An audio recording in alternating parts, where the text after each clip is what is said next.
Yeah. Blackjack. Life is like a game of cards. It's not what you dealt, but how you play it. Yeah. Blackjack. To play each situation correctly. I remember they used to laugh at a brother. Welcome back, guys. Welcome back. It's your boy DELRAY Richardson, platinum artist, platinum songwriter, Straight Game TV. Thank you for tuning in. Hit the subscribe button. Hit the thumbs up. It's always appreciated. Or the bell notification if you want to be one of the first people notified when I drop this Straight Game. I'm going to get right into it. The question comes from a brother in Las Vegas, Nevada. And the question is, do you think Tupac realized how much power he really had being in his position as a hip-hop artist and as well as a political figure? And the answer to that question is, I really don't think Tupac understood how much power he really had.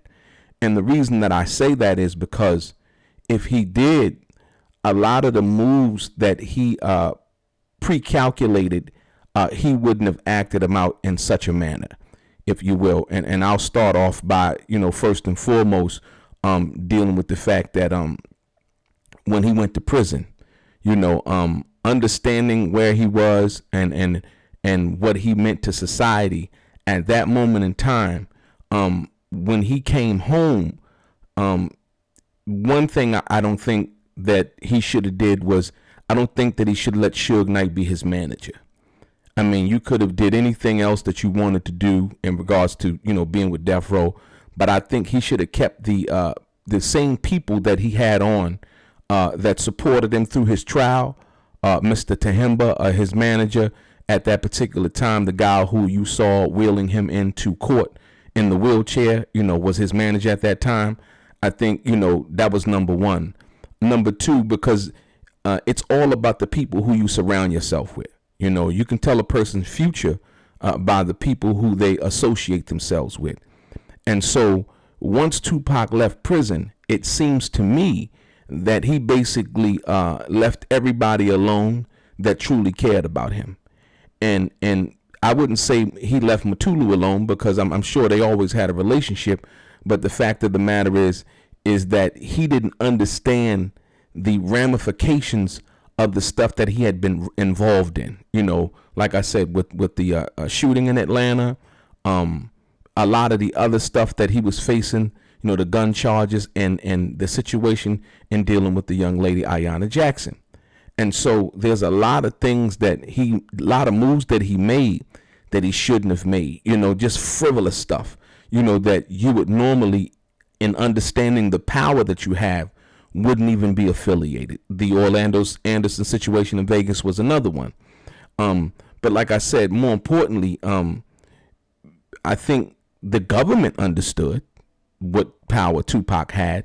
And you would have thought that Tupac, understanding that how many records he had sold while he was in prison, like, you're totally removed from society and you're actually selling more records than artists who actually can go on tour and do the things that they need to do to promote their records, if you will.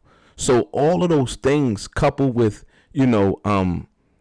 after the situation in Atlanta involving the police officers, how much the community, or the disenfranchised community, should I say, gravitated towards Tupac. Because here's a guy who basically had it out with the police, who were acting unbecoming of themselves. Like I said, once again, it was reported that these two off-duty police officers, which Tupac didn't know at the time, were intoxicated, were basically being bullies, you know what I mean, and using their authority or cloak the authority that they were cloaked under to do whatever they wanted to do. And so once he had been cut free from that situation, Tupac became a folk hero, but then he also had a severe target on his back. You got to understand, law enforcement in itself is a big organization. And so with that, I don't really think that Tupac understood what he had to do from that particular point in order to make good with what had happened. Because like I said, I don't think all of his anger and resentment was towards all police officers, because they were police officers or off-duty police officers who actually work for death row. You understand what I'm saying?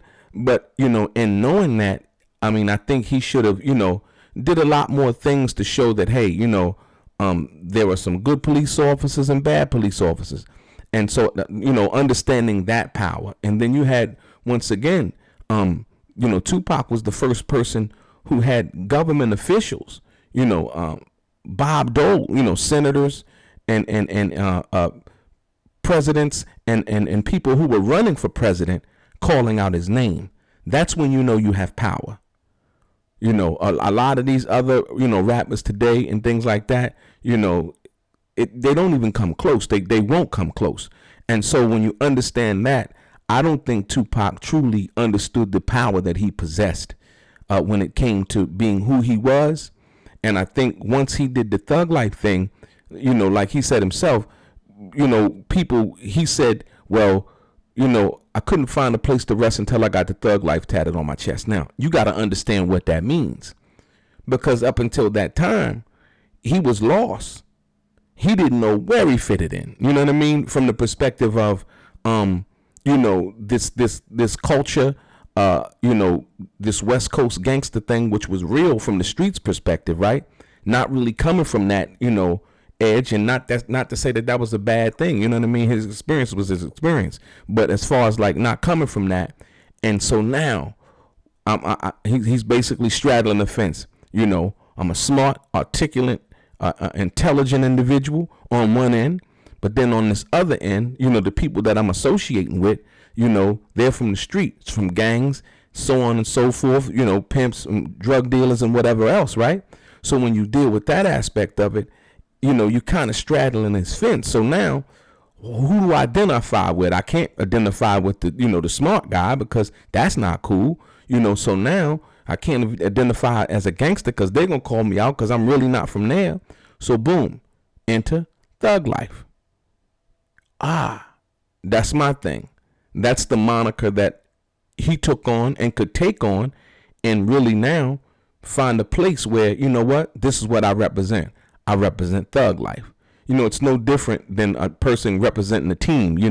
Let's say, the Pittsburgh Steelers, Pittsburgh Steelers, that's on my jersey now. That's what I represent. Steal the nation, and so on and so forth. It's that same thing, your brand, the thing that you identify with and represent, so much so that he put out, the compilation Thug Life. So yeah, I don't really think that Tupac understood the power that he really, truly, honestly had. And you can even go with this. When you think about Suge Knight, prior to Tupac getting out of jail, right? He never really hung with Snoop Dogg. But when Tupac got out, he wanted to hang with Tupac. Tupac didn't want to hang with Suge. Suge wanted to hang with Tupac. Tupac was already a star. He was already internationally known, if you will. So it wasn't hard to really see what that was and what that was about. And like I said, it was a lot of things that Tupac could basically make happen by just telling people to do certain things, as we've seen before, right? And so using that power to be able to instruct people to do the right thing, be on point, instead of getting sucked in to the negativity and what looked like was the right thing to do at that particular time, once again, is a demonstration, or better yet, further proof that he really didn't understand the power that he had. Because you had people that was hanging around Tupac that would have did anything he said, period. You know what I mean? A good, bad, or and indifferent. So at the end of the day, yeah, it's kind of sad at the end of the day, but it's a reality. And when you deal with that, it's eye opening, because a lot of people, I've heard Allen Iverson say that he didn't understand the power that he had and the influence that he had when he was playing basketball, and how much the kids loved him and followed him, until he stopped playing basketball. And people come up to you because, when you're playing, everybody can't get as close to you. You really don't know who to trust. But once you go into retired life, you kind of lay back. You're no longer in the confines of the corporation, the system that is the NBA. So, I think that same thing applied to Tupac from that perspective, while, at the height of his career and doing what he did, you know, you're kind of isolated from the real world, if you want to. And that's why a lot of times, like when Tupac would go out, you know, he would always, sometimes when I seen him, he wouldn't even be with security. You know what I mean? He would be by himself. You know what I mean? Or with a couple of, you know, his homies or whatever, you know, a couple of outlaws or whoever, family members or whatever. But he wouldn't even be, you know, that wasn't the thing that he liked to do. You know what I mean? It was kind of the thing that he was forced into, because you were once again underneath of the corporate umbrella, if you will. And so when you deal with the fact of that matter, I don't really think he really understood the power that he had, because if he did understand that power, he would have definitely executed himself, or should I said, maneuvered and moved in a different way than he was moving when he was alive. And, you know, I think when he was in prison, he kind of harnessed a little bit of what he wanted to do. But once again, when he hit the streets, it's a whole different ball game, you know, because now people screaming your name, you know, the women, here come the drugs, here come the, you know, the yes men, and everybody basically, you know, being around you basically once again from what they can get from you. You know what I mean? And so, to the brother from Las Vegas, Nevada, man, I don't really think that he understood the power that he had, you know, and so for that reason, you know, because like I said, and I'll end it with this, understanding the power that he had, you're definitely not getting in a fight in Las Vegas or rolling on the ground with nobody, you know, and you're Tupac Shakur and your record is 5 million copies sold. You're just not going to do that. You're not even going to put yourself in a situation like that. So really being in a position of power and understanding the power that you really have are two different things. Your boy DELRAY, straight game.